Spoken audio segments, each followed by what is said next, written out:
বাংলাদেশ জাতীয়তাবাদী দলের নেতৃবৃন্দের সাথে বসে এই দেশের জনগণের সাথে বসে নির্বাচনের তারিখ ঘোষণা করুন এবং আইন শৃঙ্খলার প্রতি আপনি একটা নজর দিন। ইনশাআল্লাহ বাংলাদেশ জাতীয়তাবাদী দল এবং গণতান্ত্রিক শক্তি সহ সকলে আপনাকে সহযোগিতা করবে।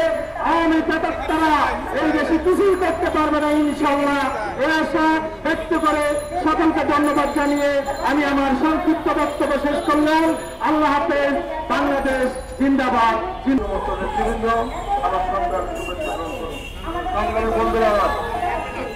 আমাদের দেশে আওয়ামী প্রেতাত্মারা যেভাবে আনাচে কানাচে লুকিয়ে রয়েছে, শুধু শেখ হাসিনা ফেলে গিয়েছেন এবং এই সমাজ, এই প্রশাসন শুধু যে সমস্ত আওয়ামী নেতৃবৃন্দদের মালিকদের সহযোগিতা করেছেন, আমরা এই প্রশাসনকে আমাদের দেশ থেকে বিতাড়িত করতে চাই এবং এই প্রশাসনের আমরা পরিবর্তন চাই। এই প্রশাসনের পরিবর্তন না হলে আমাদের দেশে সঠিক গণতন্ত্র প্রতিষ্ঠিত হবে না। যুবলীগের হামলা থেকে আমরা কেউ রেহাই পাবো না। আমরা চাই এই প্রশাসনের পরিবর্তন হলে সারা দেশে যে অপেক্ষা রয়েছেন উত্তরসূরি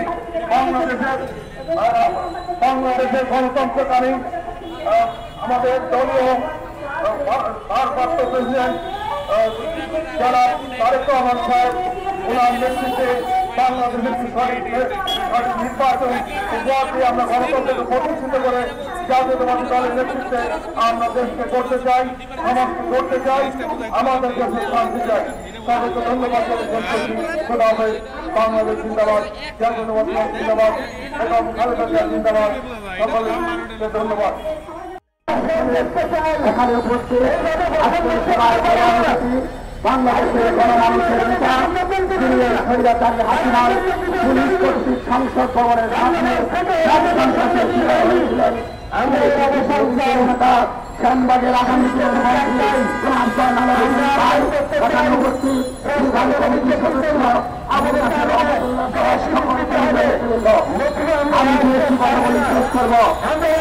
আমরা লক্ষ্য করছি বাংলাদেশের কিছু কিছু অনেক হাসিনার কিছু আমরা লক্ষ্য করছি নির্বাচন কমিশন থেকে শুরু করে সচিবালয় থেকে শুরু করে এখনো পুলিশ কমিশন, এখনো অন্যান্য বিজেপি সহ অন্যান্য প্রশাসনের আইন আদালতে এই স্বৈরাচারী হাসিনার প্রেতাত্মারা লুকিয়ে থেকে বাংলাদেশকে একটি বঙ্গুর রাষ্ট্রে পরিণত করার জন্য যাতে নির্বাচন হতে না পারে, যাতে সংকটে পরিণত হয়, সেই উদ্দেশ্য নিয়ে তারা প্রশাসন এবং পুলিশের লোকেরা একসাথে নিযুক্ত থেকে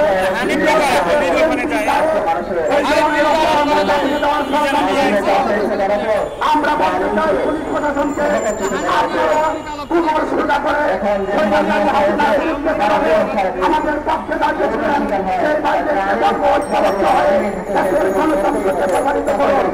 আরেকটি দাবি 2018 নির্বাচন, 2014 নির্বাচন, 2024 নির্বাচন বাংলাদেশের টেকনাফ থেকে তেঁতুলিয়া, রূপসা থেকে পাটুরিয়া যে সমস্ত জেলা প্রশাসক নির্বাচন কমিশনার এবং নির্বাচন কমিশন আগামী নির্বাচনে কাউকে এই সমস্ত দায়িত্বে দেওয়া যাবে না। আগামী দিনে কোন কংগ্রেস সরকারের এবং আত্মশক্তিশালী করার জন্য আহ্বান জানাবো।